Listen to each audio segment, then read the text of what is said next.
Fala pessoal, tudo bem? Tudo tranquilo? Tudo 100%? Cá estou eu mais uma vez, professor Bira Júnior, professor de Biologia, e hoje nós iremos adentrar em um mundo microscópico. É um mundo que a gente não consegue ver a olho nu e muitas vezes não consegue ver nem ainda com alguns equipamentos. Eu tenho que ainda mandar colorir isso que eu quero ver para depois visualizar utilizando... Meu Deus do céu, é um negócio complicado demais. É nada, não tem nada complicado não. Hoje a gente vai falar do material genético. A gente vai falar principalmente do núcleo da célula e das suas principais funções. Então vamos lá, vamos relembrar algumas coisas. Primeiro de tudo, minha célulazinha. Como é a forma da célula? É circular? É esticada? É um triângulo? Não, depende da célula. Essa célula aqui, um pouco mais aleatória. Eu tenho o meu núcleo. Sempre a organela pregada no núcleo é o retículo endoplasmático, não é isso? E aqui algumas outras organelas, centríolo aqui importantíssimo, né, para fazer basicamente toda a estrutura celular, ok? E hoje nós iremos falar do material genético que está no núcleo. Então eu posso ter meu material genético de duas formas no núcleo dos animais. Ele pode aparecer na forma de DNA, sendo que o DNA ele é o principal constituinte dos cromossomos, é ele que vai ter principalmente o material genético completo, a informação genética completa, para dizer qual é a proteína que tem que produzir. Por exemplo, nós, seres humanos, nós produzimos que tipo de proteína? Nosso DNA tem informação genética para produzir insulina, para produzir cabelo, no caso de algumas pessoas, algumas outras já perderam esse gene, né? Já estão careca. E aí depende muito, mas tudo isso está aqui dentro. Para essa informação sair, para essa informação simplesmente chegar no local onde ela tem que ser produzida, ela tem que de alguma forma sair do núcleo e chegar justamente nessa outra organela, que é o retículo endoplasmático rugoso, mais precisamente o meu ribossomo. Então é o ribossomo responsável por fazer a síntese proteica. É o ribossomo responsável por pegar a informação que saiu lá do núcleo e converter na proteína que eu tenho que produzir, tranquilo? Mas DNA, e preste atenção nisso, DNA, olha a bombinha para você não esquecer. DNA não sai do núcleo. Poxa, agora deu mesmo. Se DNA não sai do núcleo e eu tenho que mandar a informação para fora do núcleo para simplesmente o ribossomo produzir a proteína que eu tenho, que eu preciso para viver, para passar essa minha informação, então como é que essa informação sai do núcleo para ir para o ribossomo? Este DNA, ele vai fazer algumas modificações e ele vai acabar mandando essa informação por meio de outra molécula, que também é um material genético, presente em alguns outros seres vivos, principalmente presente em bactérias, ok? Ele acaba sendo enviado em outra molécula, que essa molécula acaba sendo chamada de RNA. Professor, então material genético eu tenho dois, eu tenho tanto DNA quanto RNA? Exato. Nós, seres humanos, possuímos como base para toda informação genética o DNA, mas temos que produzir RNA para que essa base de informação genética saia e chegue no local onde nós precisamos. Tranquilo? Então, beleza. Para eu saber agora de que é feito, vamos fazer o seguinte. Imagina só que eu vou pegar esse DNA aqui, ó. Peguei o DNA e agora eu vou maximizar esse DNA. Maximizando esse DNA. O que eu tenho dentro desse DNA? Eu consigo perceber que esse DNA, ele tem um monte de estruturas, que essas estruturas todas, ó, estão super enroladas, ok? Essa estrutura super enrolada é um material genético completamente enrolado, eu chamarei de cromossomo. Então um cromossomo nada mais é do que um material genético super enrolado. E agora eu vou fazer o seguinte para a gente entender melhor o que é esse material genético todo. Eu vou pegar mais uma vez um pedaço desse cromossomo e vou ampliar. Então preste atenção aqui, ó. Ampliei. Quando eu amplio, eu percebo que este material genético super enrolado, ele na verdade, ele é assim, ó. Ele é uma fita dupla. E essa fita dupla que vai ter toda a informação necessária para que, quando for lido, ele produza a proteína específica. A proteína do olho claro, a proteína do olho escuro, cabelo, essas proteínas tudinha. Pronto, é bem aqui. E quando eu começo a analisar essa fita, eu percebo que essa fita, ela tem, ó, umas moléculas diferentes ao longo da fita dela toda. Eu percebo que essa fita ela apresenta algumas modificações. Eu percebo, inclusive, que essas modificações todas, elas são exclusivas de alguns tipos de seres vivos e mais ainda exclusivas de algumas famílias dentro desses seres vivos, como é o exemplo do pai, da mãe, do avô, da avó. Então, o material genético que os seus pais têm são materiais genéticos que seguem uma sequência de moléculas altamente parecidos com a sua sequência de moléculas, uma vez que você, sendo filho biológico desses seus pais, tem a informação genética vindo e advinda das células dele, ok? Tranquilo? Agora vamos fazer outra ampliação? Vamos, sim. Aqui, imagine que eu vou pegar essa partezinha, essa moléculazinha, e vamos identificar de que é que essa molécula é feita. Então, se liga aqui na imagenzinha que eu preparei para vocês. Essa imagem aqui, ela simplesmente mostra o que é feito o material genético todo, certo? Então, o meu material genético todo, ele tem como principal função, ele tem como principal molécula essa partezinha bem aqui, ó, que é nada mais nada menos do que um agrupamento chamado de agrupamento fosfático, ok? Então, ela tem na sua constituição molecular um agrupamento fosfático. Por que é fosfático? Porque tem um fósforo aqui no meio da história. E esse agrupamento fosfático, ele é altamente carregado, altamente energético. Junto com o agrupamento fosfático, então se ele é tão energético de um jeito, eu tenho que ter algumas outras estruturas para fazerem essa estabilização toda, ok? E dessas estruturas eu vou ter um açúcar. Então esse açúcar se liga ao fósforo para estabilizar, ó, certo? E para dar a informação, eu vou ter essa terceira molécula bem aqui, que essa terceira molécula, ela é variável. Essa terceira molécula, ela pode aparecer em 4 formas diferentes, ok? Em 4 formas diferentes. E aí, essas formas diferentes, elas estão divididas em G, C, A, T. Como assim, professor? Essa minha terceira molécula, ela pode aparecer na forma de guanina, na forma de citosina, na forma de adenina e na forma de timina, ok? Professor, que molécula é essa? Essa moléculazinha que é variável, nós chamaremos de base nitrogenada. O açúcar, ele vai variar de acordo com o material genético, podendo ser desoxirribose, se o meu material genético for o DNA, e podendo ser ribose, se o meu material genético for o RNA. Professor, o que é DNA, o que é RNA?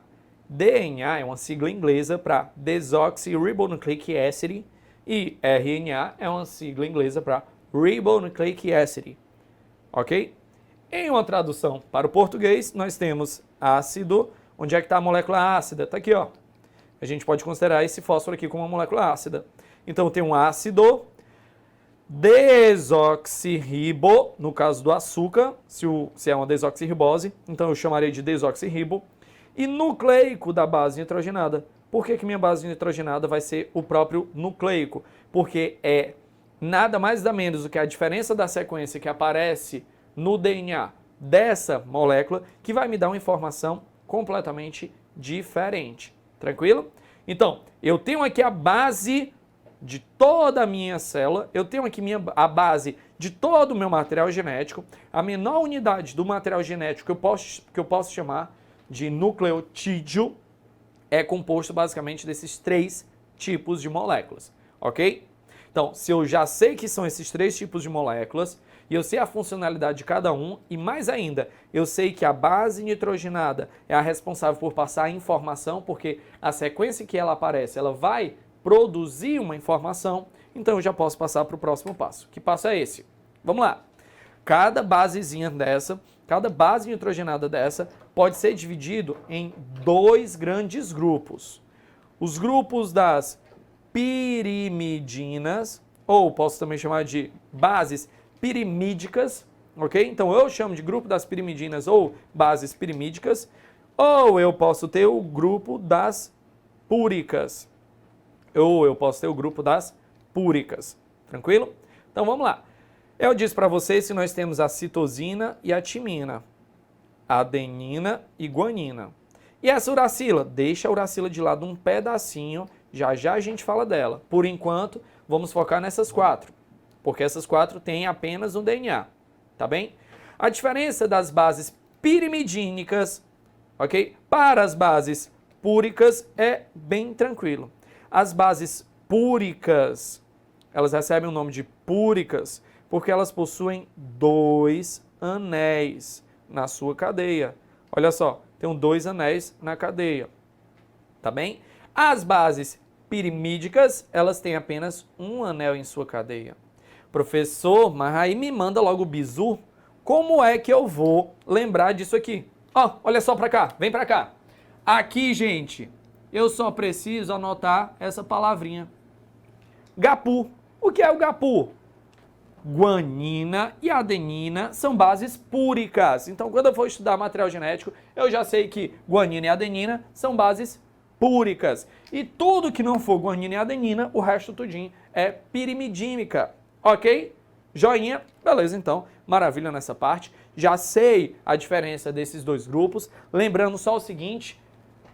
Gapu. Gapu. Eu tenho 2 bases nitrogenadas. Então, todas as púricas possuem também 2 anéis, ok? Possuem 2 anéis, tranquilo? Na avaliação pode chegar, assim, uma questão perguntando sobre... Ele pode botar um material genético e aí ele pergunta, diga quantas bases púricas existem no tal material genético. Aí no material genético aparece 72 bases nitrogenadas de guanina e aparece, consequentemente... 30 bases nitrogenadas de timina, e aí você vai responder o quê? Eu tenho 72 de guanina, eu tenho 72 aqui de citosina, e aí 30 de adenina. Então, quantas bases no total eu tenho de bases púricas? Eu tenho 72 guaninas e eu tenho 30 adeninas, ok? Tranquilo? Beleza, então. Quando eu volto para cá, outra coisa importantíssima da gente saber também é justamente o fato de diferenciar os açúcares. Como assim, professor? Se o meu material genético for um DNA, a primeira coisa que eu tenho que saber é que esse DNA tem como estrutura principal, estrutura de equilíbrio, de estabilização, um açúcar do tipo desoxirribose. Já se eu estou falando de RNA, lembrando que o RNA, no caso dos seres humanos, ele vai aparecer apenas para passar a informação do núcleo, ok, gente? Se liga, ele vai passar a informação do núcleo para fora do núcleo, tá bem? Então, nessa passagem, eu tenho filamentos de RNA. E eu também tenho filamentos de RNA construindo ribossomo e o transporte, mas a gente vê em outro momento isso, tranquilo? Agora, o DNA está só no núcleo. Então, no DNA, eu tenho açúcares do tipo desoxirribose. No RNA, eu tenho açúcar do tipo ribose. Diferença principal de uma para outra. Galera, é só uma questão mesmo de molécula. Basicamente, isso aqui, ó. Esse OH existe na ribose e não existe na desoxirribose. Então, a presença desse OH já altera muita coisa, tá bem? O ácido fosfórico, como eu disse a vocês, ele é o responsável por dar o nome da letrinha A do DNA, mas também quando vocês estiverem fazendo algumas avaliações, vocês podem encontrar ADN. Qual é a diferença de DNA para ADN? DNA é uma sigla inglesa, ADN é a sigla portuguesa. Por quê? ADN é ácido do ácido fosfórico, desoxirribo, no caso do açúcar, nucleico, no caso das bases nitrogenadas, tranquilo? DNA é a sigla inglesa, significa a mesma coisa, tranquilo? Agora também existe outro termozinho que as avaliações costumam sempre cobrar, que é a diferença entre a união de cada uma dessas moléculas. Como assim? O nucleotídeo, ele é a junção das 3 moléculas existentes para a formação do núcleo, tranquilo? A união dessas 3 moléculas. Chamo de nucleotídeo. Tídeo de 3. Ok? O T de 3.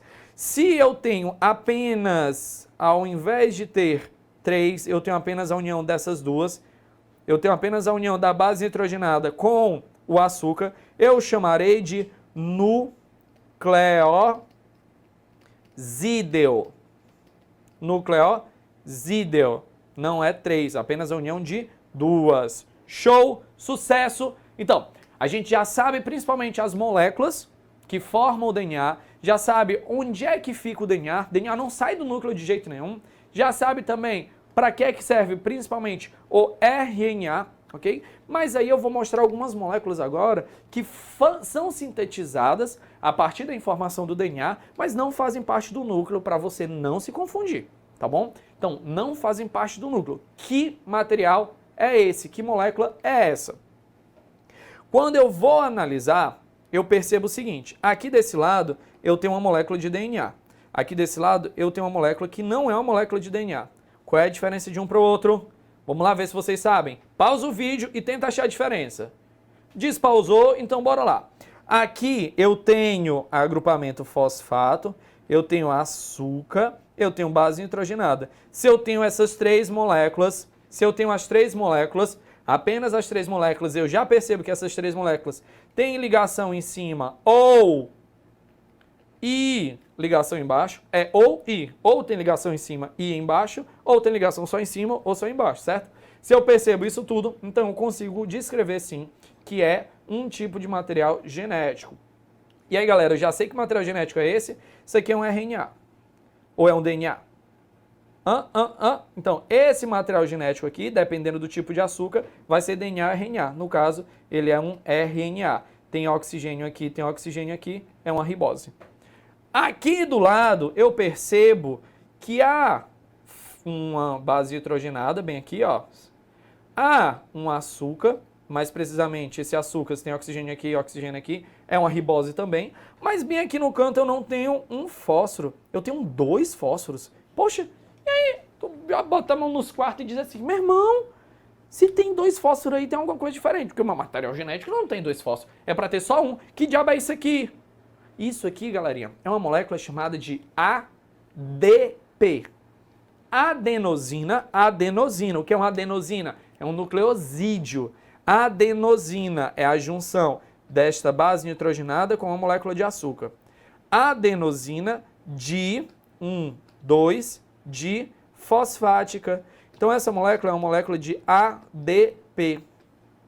A molécula de ADP é sintetizada a partir de uma molécula de DNA, ok? E ela serve para carregar o fósforo esse extremamente energético que vai dar todas as funções para a nossa célula em geral, para o nosso corpo em geral, ok? Esse ADP ele pode ganhar mais um fósforo, além dos 2 fósforos que tem, e forma uma molécula chamada de ATP. Olha aí, 1, 2, 3 fósforos.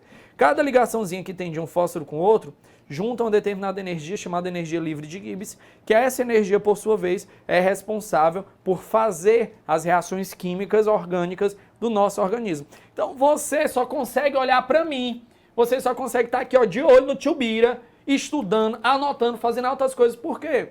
Porque as moléculas de ATP no seu organismo estão sendo quebradas e estão sendo utilizadas para essas reações, para fazer com que seu neurônio mande uma descarga elétrica, para fazer com que determinados nutrientes entrem em algumas células, porque as células não estão querendo aceitar, ou vice-versa, fazendo essa movimentação, contração muscular e tudo mais. Então, o ATP é a molécula energética do organismo, tranquilo? A gente vai ver muito dessas moléculas quando a gente estiver falando principalmente de bioenergética. Até lá, volta para o DNA e lembra que o DNA é um nucleotídeo ligado a outro nucleotídeo, é uma ligação uma atrás da outra. E quando eu venho aqui para o nucleotídeo, eu percebo só nucleotídeo, fósforo, açúcar, base nitrogenada, ligado a um fósforo, açúcar, base nitrogenada, que liga ao fósforo, açúcar, e aí você já entendeu, não foi? Já entendeu, sim. Então, outra coisa importante para a gente saber na molécula de DNA é aonde está o fósforo, aonde está essa base nitrogenada. Por quê? O lado onde tem o fósforo é um lado mais energético. Então, a maioria das vezes que eu precisar fazer uma cópia, uma clonagem, uma replicação, até mesmo pegar informação para a síntese de RNA, eu preciso começar do lado que tem o fósforo. porque é o lado mais energético. Então eu tenho que saber o direcionamento da ligação dessa cadeia. E aí o lado que tem o fósforo eu vou chamar de lado 5'. Professor, o que é esse 5'? É o local. É tipo, eu vou na beira-mar. Beira-mar é aonde? É ali, bem ali pertinho. Ah, professor, então 5' só significa isso? Basicamente é o local que está dizendo que é o local mais energético, é o local onde está o fósforo, tá bom? Tem alguns critérios mais bioquímicos específicos, mas nada de outro mundo. O importante é a gente saber que esse 5' é o local onde está o fósforo, é o local que está mais energético. E se de um lado eu tenho 5', do outro lado eu tenho o quê? Eu tenho o lado 3'. Tranquilo? Professor, eu estou percebendo outra coisa.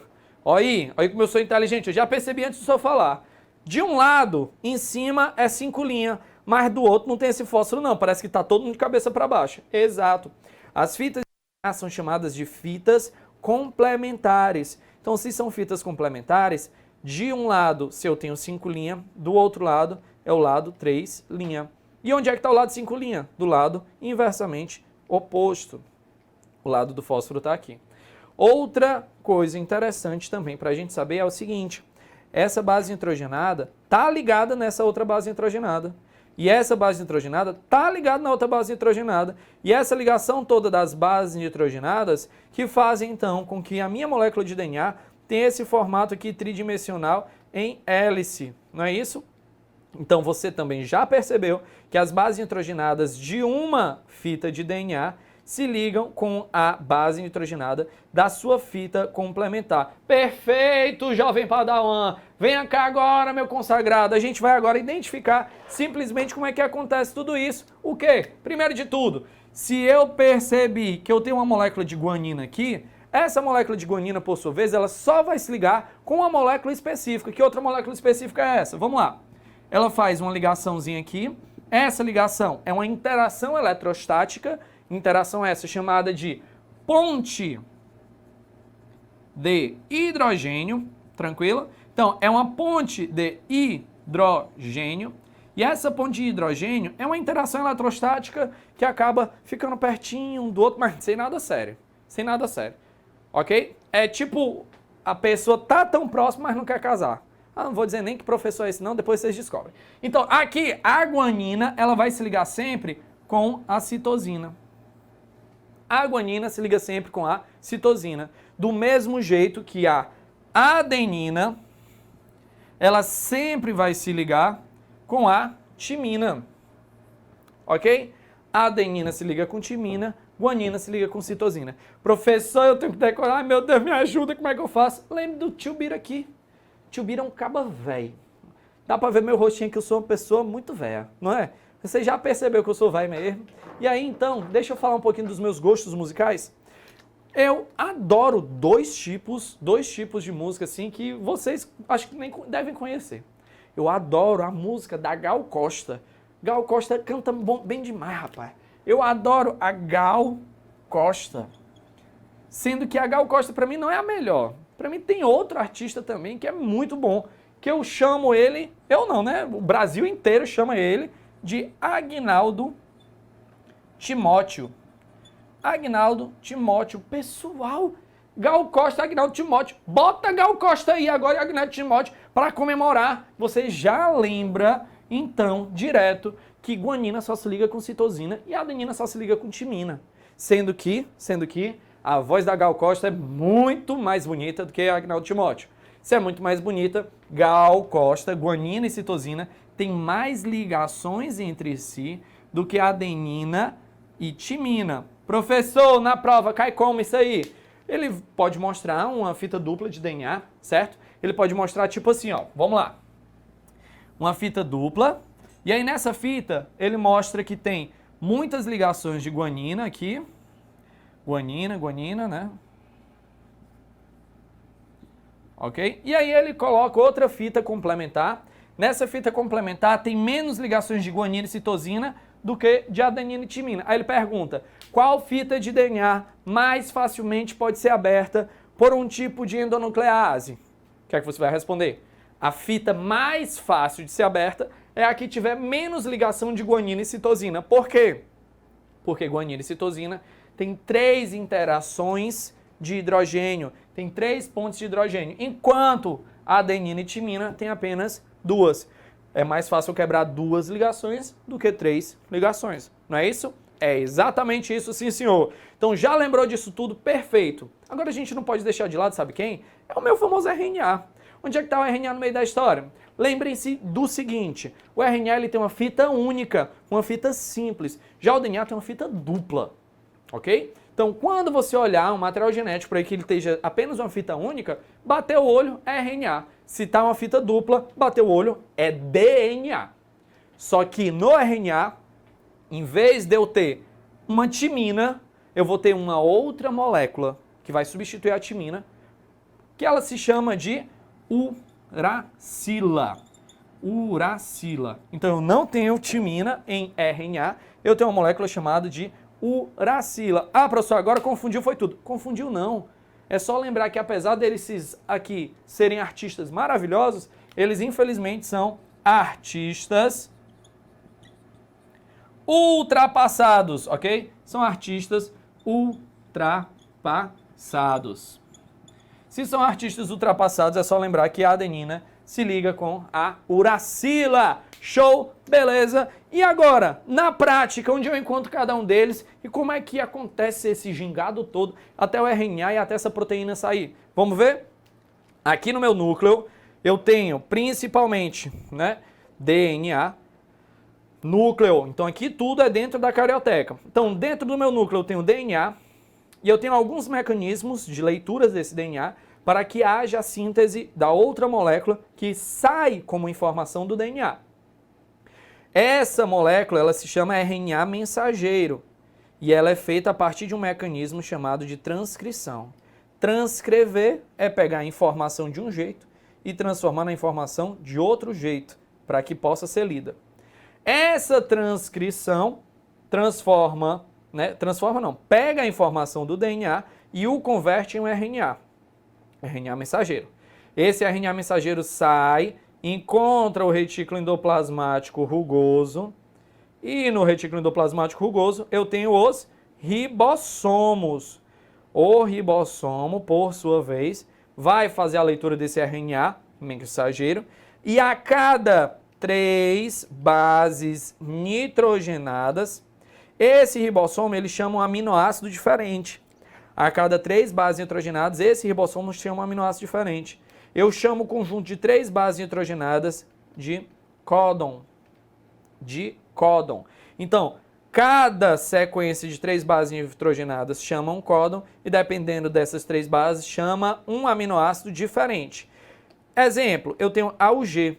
AUG é adenina, uracila e guanina. Essa adenina, uracila e guanina, ela vai chamar um aminoácido chamado de metionina.